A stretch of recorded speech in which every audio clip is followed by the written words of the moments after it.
Hello students, তোমরা যারা food SI GK নিয়ে সারা দিন মাথা খারাপ করে মরছো যে কী পড়বো, কীভাবে পড়া উচিত, তারা আশা করি জিকে স্ট্র্যাটেজি যে ভিডিওটা দিয়েছি সেই ভিডিওটা দেখেছো। যদি না দেখে থাকো অবশ্যই আই বাটনে ক্লিক করে ভিডিওটা দেখে নিতে পারো এবং ওই ভিডিওটা দেখার পর দেন এই ভিডিওতে ব্যাক করে আসতে পারো। আজকে আমরা এই ভিডিওতে বোঝার চেষ্টা করব যে জিকে আমরা কিভাবে পড়তে পারি, কিভাবে আমরা এমসিকিউ তো অবশ্যই পড়বো এবং তার সাথে সাথে এমসিকিউর অন্দরে যে বিশেষ কিছু ইনফরমেশন যেগুলো থাকলে পরে অন্যান্য আশেপাশের কোশ্চেনগুলো আমরা অ্যান্সার করতে পারি, তো সেগুলোও আমরা এখানে জানবো। তো যে ক্লাসটা করাবো, যে এমসিকিউগুলো করাবো সেগুলো তো দেখবেই অবশ্যই, বাট তার সাথে সাথে যেই জিনিসগুলো বলবো সেগুলো মাথায় রেখে নোট করে নিতে কিন্তু ভুলবে না। দরকার পড়লে একবার দুবার দেখেও তোমরা নোট করে নিতে পারো। নোট করে নিলে পরে সেখান থেকে অন্য কোনো যে কোয়েশ্চেন যদি আসে সেখান থেকেও তোমাদের মিস হয়ে যাওয়ার চান্সেস খুব কমে যাবে। তো যে ইনফরমেশনগুলো বলবো সেগুলো অবশ্যই করে নোট ডাউন করে নেবে। তো আমি বলি সেটা হচ্ছে জিকে সবসময় সাবজেক্ট ওয়াইজ পড়াটাই বেটার। মানে একটা র্যান্ডামলি সংবিধানের কোশ্চেন পড়ে নিলাম, র্যান্ডামলি একটা ইতিহাসের কোশ্চেন পড়ে নিলাম, তার থেকে বরং ইতিহাসের আমরা জিকে সলভ করি, তার আশেপাশের যেসব ইনফরমেশনগুলো সেগুলো দেখি, সংবিধানের সেমভাবে আমরা সলভ করতে পারি। তোমাদের যাদের যেই সাবজেক্ট নিয়ে প্রবলেম হচ্ছে, যেই সাবজেক্টের ইন পার্টিকুলার জিকে নিয়ে প্রবলেম হচ্ছে ফুড এসআইয়ের জন্য, তারা অবশ্যই কমেন্ট সেকশনে জানিও। তাহলে সেই হিসাবে এই লাস্ট 15-16 দিন আমরা তোমাদেরকে প্রিপেয়ার করে দেওয়ার চেষ্টা করব।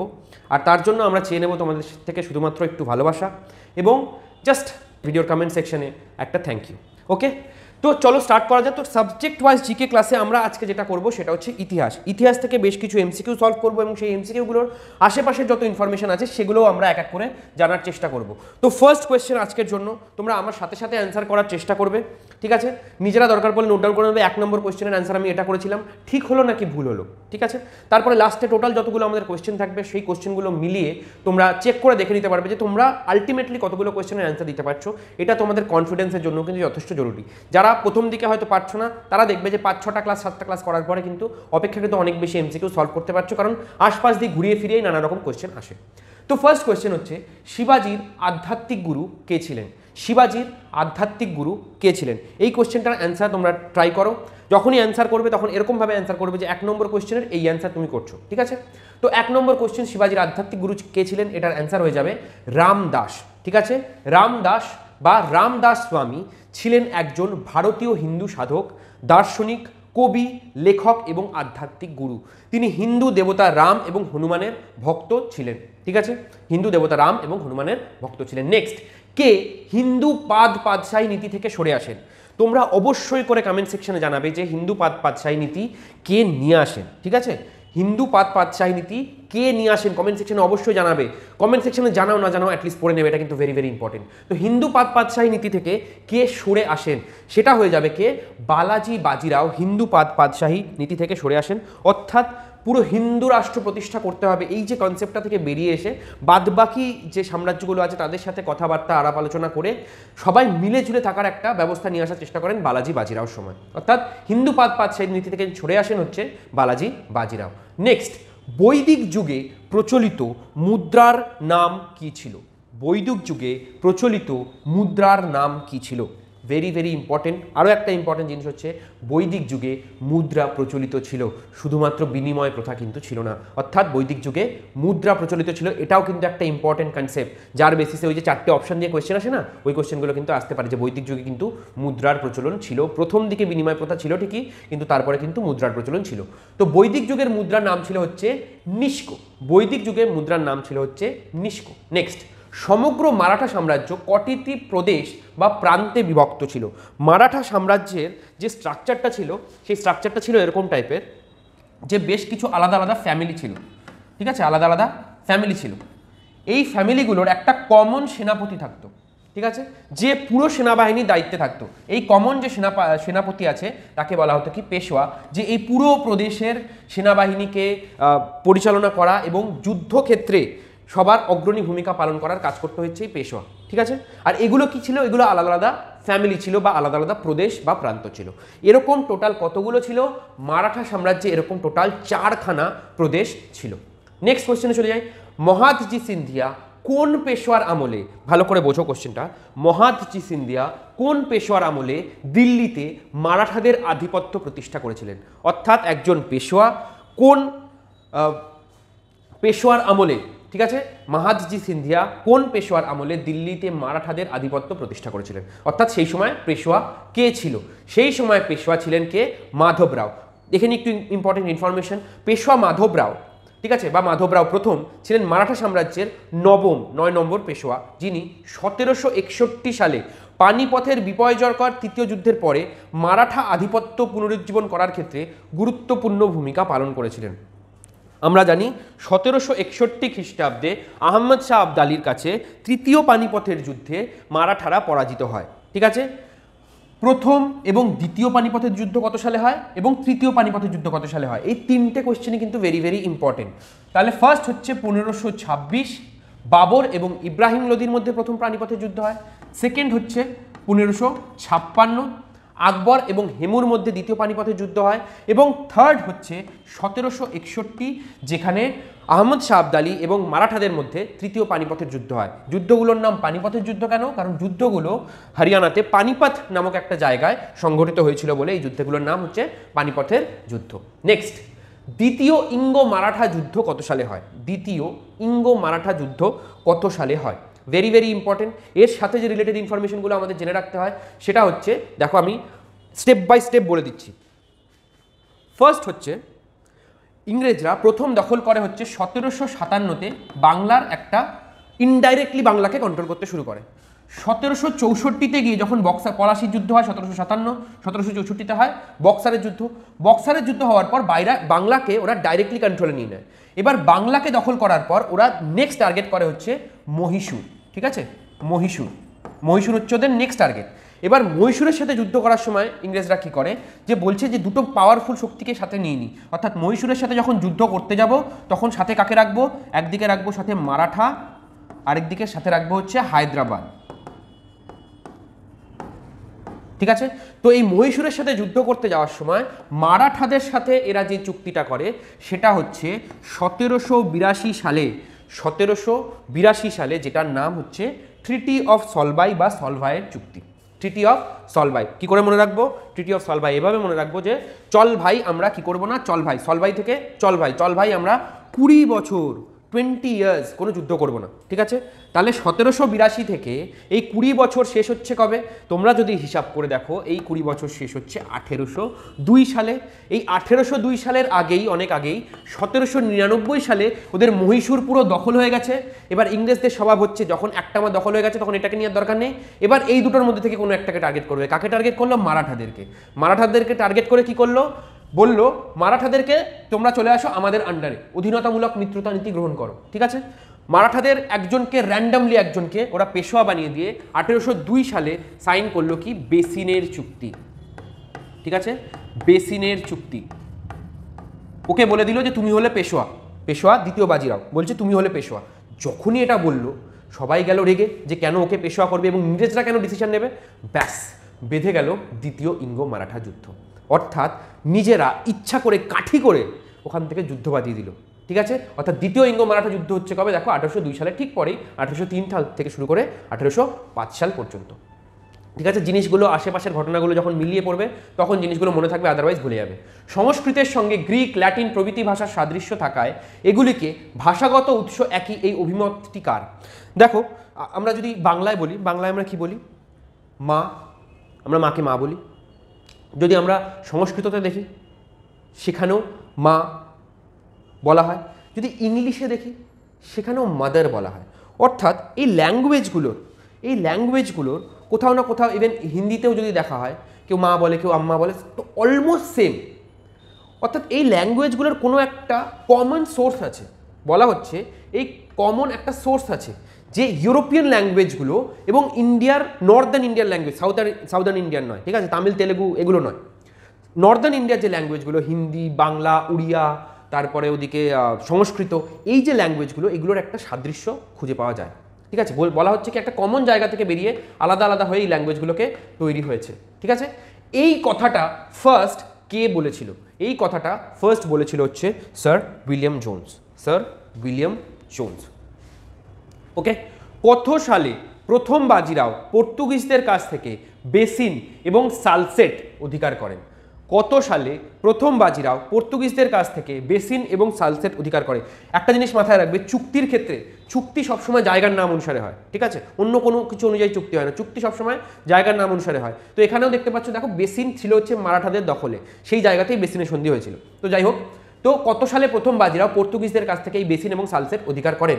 এটার অ্যান্সার হয়ে যাবে 1739। 1739 সালের যুদ্ধে প্রথম পেশোয়া বাজিরাও সালসেট এবং বেসিন দখল করেন পর্তুগিজদের থেকে, ঠিক আছে। নেক্সট, কত খ্রিস্টাব্দে সলবাইয়ের সন্ধি স্বাক্ষরিত হয়? বললাম না, একই জায়গা থেকে ঘুরিয়ে ফিরিয়ে বিভিন্ন রকমের কোশ্চেন আসে। কত সালে সলবাইয়ের সন্ধি স্বাক্ষরিত হয়? কি বলেছিলাম, সলবাই থেকে মনে রাখবো হচ্ছে চল ভাই আমরা কি করবো না, 20 বছর আমরা যুদ্ধ করবো না, চল ভাই 20 বছর আমরা কোনো যুদ্ধ করবো না। তো কত সালে এই সলবাইয়ের সন্ধি স্বাক্ষরিত হয় বলেছিলাম?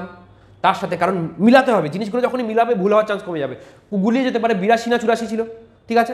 82 সাথে তাহলে মিলালে কত? 1802। 1802তে বেসিনের সন্ধি হয়েছিল, ঠিক আছে। সেটাও না মনে থাকলে 1803 থেকে 1805। অর্থাৎ এই জিনিসগুলো যখনই একটা অপরের সাথে বেঁধে দেবে, তখন হুট করে একটা খুলে পড়ে যাবে না, তোমার জিনিসগুলো একদম সুন্দর চেইন সিস্টেমে বাঁধা থাকবে, তুমি একটা ভুললেও আরেকটা দিয়ে মিলিয়ে আবার জায়গায় চলে আসবে, ঠিক আছে। তো 1782 সালে সলবাইয়ের চুক্তি হয়েছিল। 1802 ঠিক 20 বছর পরে হয়েছিল বেসিনের চুক্তি। 1803 থেকে 1805 হয়েছিল দ্বিতীয় ইঙ্গো মারাঠা যুদ্ধ, ঠিক আছে। তো 1782 সালে দেখো, ওয়ারেন হেস্টিংস এবং মাহাদজি সিন্ধে বা মহাদজি সিন্ধিয়ার মধ্যে প্রথম অ্যাংলো মারাঠা যুদ্ধের ফলাফল নিষ্পত্তির জন্য দীর্ঘ আলোচনার পর মারাঠা কনফেডারেসি মানে হচ্ছে যে স্ট্রাকচারটা বললাম, অর্থাৎ এই যে আলাদা আলাদা ফ্যামিলি এবং তার মাঝখানে পেশোয়া, এটাকে বলা হতো মারাঠা কনফেডারেসি সিস্টেম, ঠিক আছে। মারাঠা কনফেডারেসি এবং ব্রিটিশ ইস্ট ইন্ডিয়া কোম্পানির প্রতিনিধিদের দ্বারা 1782 সালে এই সলবাইয়ের চুক্তি স্বাক্ষরিত হয়। ওকে, জেনে গেলাম এই অবধি। নেক্সট, ইতিহাসে সলবাইয়ের সন্ধি অত্যন্ত গুরুত্বপূর্ণ, এর কারণ কি ছিল? ফার্স্ট দেখো, এই সন্ধির মাধ্যমে প্রথম ইঙ্গো মারাঠা যুদ্ধের অবসান ঘটে। এই টাইপের কোশ্চেনগুলোকে ডাইরেক্ট অ্যান্সার করার আগে কি করবে, একটা ছোট ছোট পয়েন্ট দিয়ে যাবে, অর্থাৎ এই সন্ধির মাধ্যমে প্রথম ইঙ্গো মারাঠা যুদ্ধের অবসান ঘটে, হ্যাঁ এটা কারেক্ট। ওকে, দুই পক্ষের মধ্যে দীর্ঘ 20 বছরের শান্তি স্থাপন হয়, এটাও আমি বলেছি অলরেডি, এটাও কারেক্ট। নেক্সট, ইংরেজরা শক্তি বৃদ্ধির সুযোগ পায়, এটা হতেও পারে না হতে পারে, বলতে পারছি না, ঠিক আছে। তো এই দুটো যখন ঠিক, লাস্ট অপশনটা দেখি, লাস্ট অপশনটা হচ্ছে উপরোক্ত সবকটি সঠিক, এটা তো একদম হতেই হবে, কারণ এ আর বি তো ঠিক, সি হোক বা না হোক, এবার ডি হতেই হবে, তাহলে অন্য কোনো অপশন আমার হচ্ছে না, তার মানে এটার অ্যান্সার হয়ে যাবে কি ডি। এইভাবে এই জিনিসগুলোর অ্যান্সার করো, ঠিক আছে। অলরেডি সলবাই সন্ধি আমি বুঝিয়ে দিয়েছি। তো শিবাজিকে পার্বত্য মুশিক, শিবাজিকে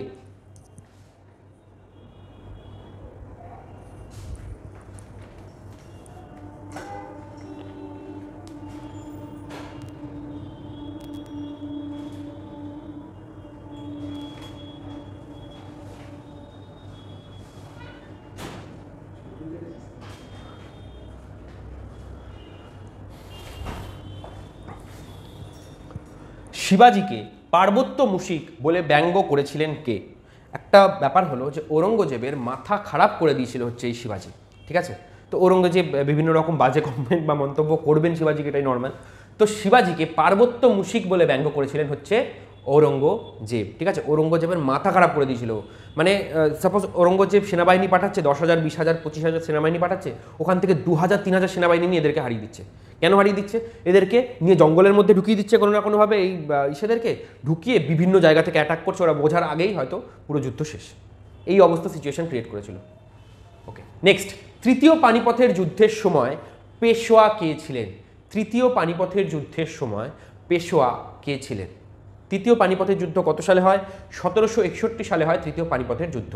এই সময় পেশোয়া ছিলেন কে?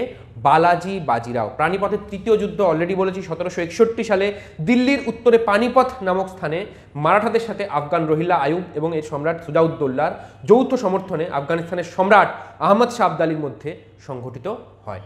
ওকে, নেক্সট, কত খ্রিস্টাব্দে প্রথম বাজিরাও পাদখেলের যুদ্ধে নিজামকে পরাজিত করেন?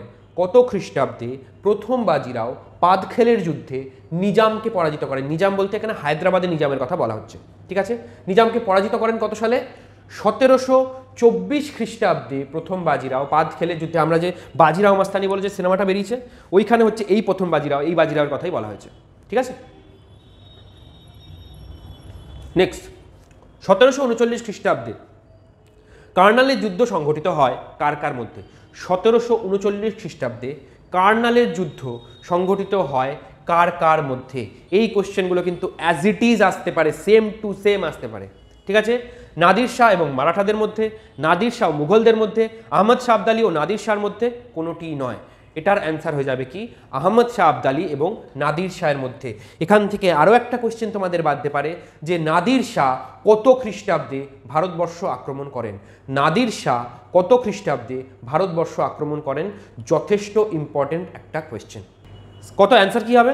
নাদির শাহ ভারত আক্রমণ করেন কবে? অবভিয়াসলি 1739। তাই জন্যই আহমদ শাহ আবদালির সাথে ওর যুদ্ধ বেঁধেছিল। তো কার্নালের যুদ্ধ সংঘটিত হয় কার কার মধ্যে? একদিকে আহমদ শাহ আবদালি এবং আরেকদিকে নাদির শাহর মধ্যে, ঠিক আছে? নেক্সট, বালাজি বাজিরাও অপর যে নামে পরিচিত ছিলেন। বালাজি বাজিরাও অপর যেই নামে পরিচিত ছিলেন, তাতিয়া টোপি, রামতনু পাণ্ডে, নানা সাহেব নাকি কোনোটি নয়? বালাজি বাজিরাও নানা সাহেব নামে পরিচিত ছিলেন, ঠিক আছে?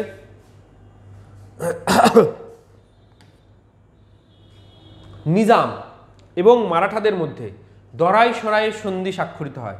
নিজাম এবং মারাঠাদের মধ্যে দরাই সরাইয়ের সন্ধি স্বাক্ষরিত হয় কত খ্রিস্টাব্দে?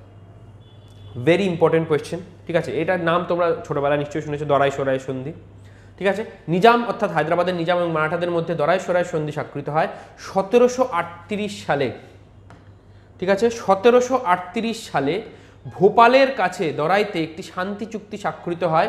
মুঘলরা মারাঠাদের সাথে যুদ্ধ ব্যয় হিসাবে 50 লক্ষ টাকা দিতে সম্মত হয়। মারাঠাদের মালওয়া অঞ্চল এই সন্ধির মাধ্যমে দেওয়া হয়েছিল, মারাঠাদেরকে মালওয়া অঞ্চল দেওয়া হয়েছিল, ঠিক আছে? এখানে নিজামের কথা আসছে কেন? কারণ নিজাম ডাইরেক্টলি এমন নয় যে হায়দ্রাবাদের পুরো সর্বেসর্বা ছিলেন, ঠিক আছে? মারাঠাদের একটা ইনডাইরেক্ট কন্ট্রোল ছিল এই নিজামের উপর, ঠিক আছে? ডাইরেক্টলি নয়, ইনডাইরেক্টলি কন্ট্রোল করত। নেক্সট, বেসিনের সন্ধির মাধ্যমে দ্বিতীয় বাজিরাও এবং অধীনতামূলক মিত্রতা নীতি স্বাক্ষর করেন। দেখো কোশ্চেনটা সেম, একটু ঘুরিয়ে দিয়েছে। বেসিনের সন্ধির মাধ্যমে, অর্থাৎ মেইন জিজ্ঞেস করা হচ্ছে কি বেসিনের সন্ধি কত সালে হয়, ওকে? তো বলছে কি বেসিনের সন্ধির মাধ্যমে দ্বিতীয় বাজিরাও অধীনতামূলক মিত্রতা নীতিতে স্বাক্ষর করেছিলেন কত সালে? এটারও অ্যান্সার হয়ে যাবে কি 1802 সালে, ঠিক আছে? অধীনতামূলক মিত্রতা নীতি বা সাবসিডিয়ারি অ্যালায়েন্স, এটা থেকেও কোশ্চেন আসতে পারে কি যে অধীনতামূলক মিত্রতা নীতি স্টার্ট করেছিলেন বা শুরু করেছিলেন কে? স্টার্ট করেছিলেন ওয়েলেসলি, ওকে? ওয়েলেসলির সময় স্টার্ট হয় এই অধীনতামূলক মিত্রতা নীতি। কি জিনিস বলা হচ্ছে? কোনো একজন রাজা তার যেই জায়গার রাজত্ব আছে সেখানে নিজের সেনাবাহিনী, নিজের সেনা রাখতে পারবে না। তাহলে সেনাবাহিনী কার থাকবে? ইংরেজদের সেনা, ইংরেজ সেনা থাকবে ওখানে, ঠিক আছে? ইংরেজ সেনা থাকবে ওখানে, কিন্তু এই ইংরেজ সেনার খরচা দেবে কে? খরচা দেবে এখানের যে রাজা আছে সে, অর্থাৎ রাজাই দেবে হচ্ছে ইংরেজ সেনাবাহিনীর খরচা, কিন্তু নিজের সেনাবাহিনী সে রাখতে পারবে না। এটাকেই বলা হয় অধীনতামূলক মিত্রতা নীতি, ওকে?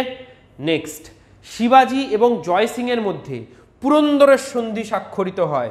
শিবাজি এবং জয় সিং এর মধ্যে পুরন্দরের সন্ধি স্বাক্ষরিত হয় কত খ্রিস্টাব্দে? ঠিক আছে, এটারও অ্যান্সার হয়ে যাবে দেখো 1765। ভেরি ভেরি ইম্পর্টেন্ট পুরন্দরের সন্ধি, অনেক পরীক্ষায় এসছে, বহুবার রিপিটেড কোয়েশ্চেন যে পুরন্দরের সন্ধি কত সালে স্বাক্ষরিত হয়েছিল।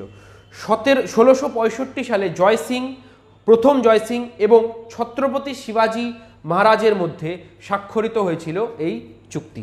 1765 সালের 11ই জুন, ডেট মনে রাখা দরকার নেই, 11ই জুন স্বাক্ষরিত হয়। রাজা জয় সিং কার তরফ থেকে এসেছিলেন? মুঘল সম্রাট অরঙ্গজেবের তরফ থেকে এসেছিলেন রাজা জয় সিং, ওকে? নেক্সট, ফারুক শিয়ারকে পদচ্যুত করতে সাহায্য করেছিলেন। ফারুক শিয়ারকে পদচ্যুত করতে সাহায্য করেছিলেন কে? ফারুক শিয়ার সম্পর্কে আমরা সবচেয়ে ইম্পর্টেন্ট জিনিস যেটা জানতে পারি সেটা হচ্ছে ফারুক শিয়ারের ফরমান, ঠিক আছে?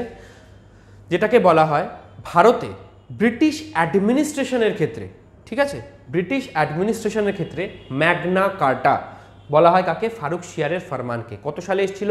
1717 সালে এসেছিল ফারুক শিয়ারের ফরমান।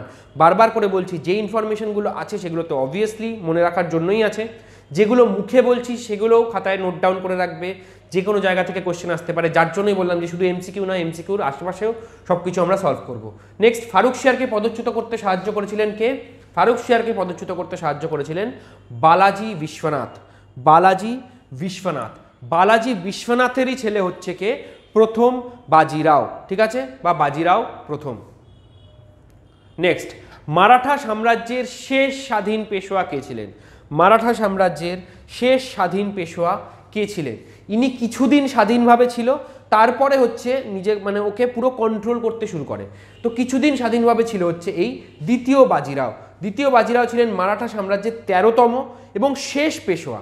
তিনি 1795 থেকে 1818 সাল পর্যন্ত শাসন করেছিলেন। মারাঠা সম্ভ্রান্তদের দ্বারা তাকে পুতুল শাসকের মতন পরবর্তীকালে কন্ট্রোল করা হতো। নেক্সট, রঘুনাথ রাও কোন পেশোয়াকে হত্যা করে পেশোয়া পদের দাবি করেন? রঘুনাথ রাও কোন পেশোয়াকে হত্যা করে পেশোয়া পদের দাবি করেন? এটারও অ্যান্সার হয়ে যাবে কি? দ্বিতীয় মাধব রাও, সরি, এটার অ্যান্সার হবে নারায়ণ রাও। নারায়ণ রাও, ওকে। রঘুনাথ রাও কোন পেশোয়াকে হত্যা করে পেশোয়া পদের দাবি করেন? নারায়ণ রাও। অপশন সি হয়ে যাবে রাইট অ্যান্সার, ঠিক আছে। নারায়ণ রাও ছিলেন মারাঠা সাম্রাজ্যের পঞ্চম পেশোয়া। তিনি 1772 সালের নভেম্বর থেকে 1773 সালের আগস্ট মাসে নিহত হওয়া পর্যন্ত শাসন কার্য পরিচালনা করেছিলেন। নেক্সট, সাতারা থেকে পুনেতে রাজধানী স্থানান্তর করেছিলেন কোন পেশোয়া? সাতারা থেকে পুনেতে রাজধানী স্থানান্তর করেছিলেন কোন পেশোয়া? এটার অ্যান্সার হয়ে যাবে কি? প্রথম বাজিরাও। প্রথম বাজিরাওয়ের নেতৃত্বে মারাঠা সাম্রাজ্যের রাজধানী সাতারা থেকে পুনেতে স্থানান্তরিত হয়েছিল, ঠিক আছে। তিনি তার আসনের জন্য পুনেকে বেছে নিয়েছিলেন কারণ তিনি পুনের জলবায়ু একটা ইম্পর্টেন্ট জিনিস এবং ভৌগোলিক অবস্থান কেউ পছন্দ করতেন। ভৌগোলিক অবস্থানের কি এমন বিশেষত্ব আছে? পুনে জায়গাটা হচ্ছে, দেখো এই হচ্ছে ধরো পুনে, পুনের চারপাশ দিয়ে এরকম পাহাড় দিয়ে ঘেরা, এই হচ্ছে পুনে জায়গাটার বিশেষত্ব। তো এটার সুবিধা কি? এই পাহাড়ের মাথায় মাথায় যদি আমি সেনাবাহিনী মোতায়েন করে দিই, আমাকে আলাদা করে দুর্গও তৈরি করতে হবে না, কিছু করতে হবে না। এবং যখনই একটা জিনিস মাথায় রাখবে তখন কিন্তু বন্দুকের গুলিগোলা এত কিছু চলতো না। কি হতো? তীর ছুটতো। তীর যখন উপর থেকে ছাড়বে তখন বেশি ফোর্সে যাবে না, নিচ থেকে উপরে যদি টার্গেট করে বেশি ফোর্সে যাবে। অবভিয়াসলি উপর থেকে যখন নিচের দিকে যাবে তখন বেশি ফোর্সে টার্গেট যাবে। কেন না? মাধ্যাকর্ষণ শক্তির জন্য। তার জন্য ভৌগোলিক অবস্থানের দিক থেকেও এই যে পুনে জায়গাটা খুবই ইম্পর্টেন্ট ছিল এই পেশোয়াদের ক্ষেত্রেও, ঠিক আছে। নেক্সট, নিম্নলিখিত কোন পেশোয়ার সঙ্গে ইংরেজদের সুরাটের সন্ধি স্বাক্ষর হয়েছিল? কোন পেশোয়ার সাথে সুরাটের সন্ধি স্বাক্ষর হয়েছিল? ঠিক আছে, বালাজি বিশ্বনাথ হতেই পারে না, অনেক আগে, প্রথম বাজিরাওয়ের আগে। তাহলে পরের তিনজনের মধ্যে থেকে কেউ হবে। মাধব রাও, নারায়ণ রাও, দ্বিতীয় মাধব রাও, এই তিনজনের মধ্যে থেকে কেউ একজন হবে। তো সুরাটের সন্ধি স্বাক্ষর হয়েছিল কার সাথে? না, দ্বিতীয় মাধব রাওয়ের সাথে এই সুরাটের সন্ধি স্বাক্ষরিত হয়েছিল। এই সুরাটের চুক্তি ছিল এমন একটি চুক্তি যার মাধ্যমে রঘুনাথের পেশোয়ার সিংহাসনের অন্যতম দাবিদার নিজেকে পুনাতে পুনরুজ্জীবন করার বিবেচনায় শালশেট এবং বেসিন ফোর্ট ইংরেজদের হাতে তুলে দিতে তিনি সম্মত হন। নেক্সট, প্রশাসনিক ক্ষেত্রে মারাঠা সাম্রাজ্যের পেশোয়া কে ছিলেন? প্রশাসনিক ক্ষেত্রে মারাঠা সাম্রাজ্যের পেশোয়া কে ছিলেন? এটার অ্যান্সার আমি বলবো না, দেখতেও দেব না। তো চলে যাব আমরা পরের কোশ্চেনে। 24 নম্বর কোশ্চেনের অ্যান্সার তোমরা কমেন্ট সেকশনে অবশ্যই জানাবে। নেক্সট, দ্বিতীয় শিবাজির সময় প্রকৃত শাসক কে ছিলেন? দ্বিতীয় শিবাজি অ্যাকচুয়ালি অনেক ছোটবেলায় সিংহাসনে বসতে বাধ্য হয়েছিলেন। তো সেই কারণে তার একজন প্রকৃত শাসক বা একজন গার্ডিয়ান রাখা দরকার ছিল। এটা রাখা হয়েছিল কাকে? তারাবাইকে। তারাবাই ভোসলে 1700 থেকে 1708 সাল পর্যন্ত ভারতে মারাঠা সাম্রাজ্যের শাসক ছিলেন। তিনি ছত্রপতি রাজারাম ভোসলের রানী এবং মারাঠা সাম্রাজ্যের প্রতিষ্ঠাতা শিবাজির পুত্রবধূ। ঠিক আছে, শিবাজির দ্বিতীয় মাতা ছিলেন, দ্বিতীয় শিবাজির মাতা ছিলেন হচ্ছে এই তারাবাই। তার স্বামীর মৃত্যুর পর মারাঠা অঞ্চলে মুঘল দখলের বিরুদ্ধে প্রতিরোধ চালিয়ে যাবার জন্য তার ভূমিকা প্রশংসিত ছিল। এই হচ্ছেন তারাবাই। আমির খসরুর লেখা মেহতা উল ফুতুহ থেকে কোন সুলতানের শাসনকাল সম্পর্কে তথ্য পাওয়া যায়? আমির খসরুর লেখা মেহতাফ উল ফুতুহ। তাহলে এখান থেকে কিন্তু আরও একটা কোশ্চেন পেলাম, কি মেহতাফ উল ফুতুহ কার লেখা? ঠিক আছে, এখান থেকে কোন সুলতানের শাসনকাল সম্পর্কে আমরা জানতে পারি? হয়ে যাবে কি জালাল উদ্দিন ফিরোজ খলজি। যিনি ফিরোজ আল দিন খলজি বা জালাল উদ্দিন খলজি নামেও পরিচিত ছিলেন। তিনি ছিলেন খলজি রাজবংশের প্রতিষ্ঠাতা এবং প্রথম সুলতান। আরও একটা ইনফরমেশন জানলাম কি, খলজি রাজবংশের প্রতিষ্ঠাতাকে জালাল উদ্দিন ফিরোজ খলজি আর জালাল উদ্দিন খলজি। ঠিক আছে, 1290 থেকে 1320 সাল পর্যন্ত তিনি দিল্লি শাসনকার্য পরিচালনা করেছিলেন। এরপরেই আসছে কে? এরপরেই আসছে আলাউদ্দিন খলজি। ওকে, নেক্সট, কার রচনা থেকে সুলতান মাহমুদের ভারত আক্রমণ সম্পর্কিত গুরুত্বপূর্ণ তথ্য পাওয়া যায়? সুলতান মাহমুদ যে ভারত আক্রমণ করেছিলেন, মেইনলি লুট করার জন্য উনি ভারত আক্রমণ করতেন, তার সম্পর্কে গুরুত্বপূর্ণ তথ্য পাওয়া যায় কোথা থেকে? আল বিরুনির লেখা থেকে। Al Biruni was a very important scholar. Al Biruni heavy লোক ছিলেন। আবু রায়হান আল বিরুনি বা আবু রায়হান মোহাম্মদ ইবনে আহমদ আল বিরুনি, সাধারণত তিনি আল বিরুনি নামে পরিচিত ছিলেন। তিনি ইসলামীয় স্বর্ণযুগের একজন পণ্ডিত অ্যান্ড বহু বিদ্যা বিশারদ, অর্থাৎ প্রচুর জিনিস সম্পর্কে তার জ্ঞান ছিল। তাকে বিভিন্নভাবে ইন্ডোলজির প্রতিষ্ঠাতাও বলা হয়, তুলনামূলক ধর্মের জনক বলা হয়। ঠিক আছে, আধুনিক জিওডেসির জনক বলা হয়। আধুনিক জিওডেসির জনক, জিওডেসি মানে হচ্ছে বলা হচ্ছে আর্থের যে সারফেস, তার যে গভীরতা, সেই সব নিয়েও প্রচুর ওনার আইডিয়া ছিল। নৃতত্ত্ববিদ, যেটাকে আমরা অ্যানথ্রোপোলজিস্ট বলি, সেই নিয়েও ওনার যথেষ্ট গভীর আইডিয়া ছিল। ঠিক আছে, নেক্সট, আমির খসরুর লেখা কোন গ্রন্থে তার ভারত প্রীতির পরিচয় পাওয়া যায়? অর্থাৎ ভারতবর্ষের প্রশংসা করেছেন আমির খসরু তার কোন লেখায়? মাথায় রাখবে, এটার অ্যান্সার হবে নূর সিপির নামক গ্রন্থে। এটি তুগলক রাজবংশের শাসক মুবারক শাহ সম্পর্কে একটি মসনভি। কোন গ্রন্থ থেকে জানা যায় যে গিয়াসউদ্দিন বলবন্দ তার জামাতা নাসিরউদ্দিন মাহমুদকে হত্যা করে দিল্লির সিংহাসনে বসেছিলেন? ঠিক আছে, এটা জানা যায় কোথা থেকে? ফুতুহ উস সালাতিন। কোয়েশ্চেন আসবে ফুতুহ উস সালাতিন, এটা তো আসতেই পারে। প্লাস ফুতুহ উস সালাতিন কার রচনা? আব্দুল মালিক ইসামি রচনা করেছিলেন ফুতুহ উস সালাতিন, অর্থাৎ সুলতানদের উপহার। ঠিক আছে, এটাতে মোটামুটি 1349-50 সাল পর্যন্ত মুসলিম শাসনের ইতিহাস সম্পর্কে আমরা জানতে পারি। নেক্সট, তারিক-ই ফিরোজ শাহী গ্রন্থ কে রচনা করেছিলেন? তারিক-ই ফিরোজ শাহী গ্রন্থ কে রচনা করেছিলেন? এই কোশ্চেনটা একটু আমাদের প্রবলেম ক্রিয়েট করতে পারে। দেখো, এই গ্রন্থটা স্টার্ট করেছিলেন হচ্ছে জিয়াউদ্দিন বারানি। ঠিক আছে, শেষ করেছিলেন হচ্ছে আফিক। তো দুজনের নামই আসতে পারে বা যে কোনো একজনের নামও আসতে পারে। ঠিক আছে, তো জিয়াউদ্দিন বারানি আসলে পরে সেটাও কিন্তু যথেষ্ট ঠিকঠাকই অ্যান্সার, যদি আফিফ অপশানে না থাকে। ঠিক আছে, তার মানে তারিক-ই ফিরোজ শাহ গ্রন্থ রচনা করেছিলেন অবভিয়াসলি জিয়াউদ্দিন বারানি এবং শেষ করেছিলেন হচ্ছে এই আফিক। নেক্সট, সম্রাট বাবরের আত্মজীবনী তুজুকি বাবরি কোন ভাষায় লেখা? বাবরের আত্মজীবনী কিন্তু তুর্কি ভাষায় লেখা ছিল, কিন্তু যদি বলা হয় যে মুঘল সম্রাটদের যে কোর্টের যে ল্যাঙ্গুয়েজ ছিল বা কোন ভাষায় অফিসিয়াল ল্যাঙ্গুয়েজ কী ছিল, সেটা কিন্তু হয়ে যাবে ফরাসি বা পার্সি। ঠিক আছে, কিন্তু বাবরের আত্মজীবনী যেটা তুজুকি বাবরি, সেটা লেখা হয়েছিল কোথায়? সেটা চাখতাই তুর্কি ভাষায় লেখা হয়েছিল। তো 31A হয়ে যাবে অ্যান্সার। ঠিক আছে, আরও একটা জিনিস জেনে রাখো, দেখো আকবরের নির্দেশে এই তুজুকি বাবরি 1589 সালে মির্জা আব্দুর রহিম এর দ্বারা বাবরনামা নামে ফরাসি ভাষায় অনুবাদ করা হয়। ঠিক আছে, বাবরনামা নামে ফরাসি ল্যাঙ্গুয়েজে অনুবাদ করা হয় 1589 খ্রিস্টাব্দে। নেক্সট, নিচের কোন মুঘল সম্রাটরা আত্মজীবনী রচনা করেছিলেন? কে নিজের আত্মজীবনী নিজে রচনা করেছিলেন? বাবর, হুমায়ুন, জাহাঙ্গীর, শাহজাহান। এর মধ্যে বাবরের কথা আমরা জানি, তো এক তো অপশান হবেই। একের সাথে আর কে? এটার অ্যান্সার হয়ে যাবে 1 এবং 3, অর্থাৎ বাবর এবং জাহাঙ্গীর এরা নিজেদের আত্মজীবনী রচনা করেছিলেন, অর্থাৎ নিজেদের সম্পর্কে নিজেরাই লিখে গেছিলেন। ঠিক আছে, নেক্সট, কার রচিত গ্রন্থে আদিল শাহ সুরির হিন্দু সেনাপতি হিমুর দ্বিতীয় পানিপথের যুদ্ধের কৃতিত্ব কথা বর্ণনা করা হয়েছে? কার রচিত গ্রন্থে আদিল শাহ সুরির হিন্দু সেনাপতি হিমুর দ্বিতীয় পানিপথের যুদ্ধে কৃতিত্বের বর্ণনা করা হয়েছে? এটা হয়ে যাবে কি? আবুল ফজলের রচিত গ্রন্থ। সেখানে আমরা এই সম্পর্কে জানতে পারি, হিমুর যে স্পেশালিটি সেগুলো সম্পর্কেও আমরা জানতে পারি। আবুল ফজলের দুটো ইম্পর্টেন্ট বই উল্লেখযোগ্য কাজের মধ্যে রয়েছে আকবরনামা, আইনি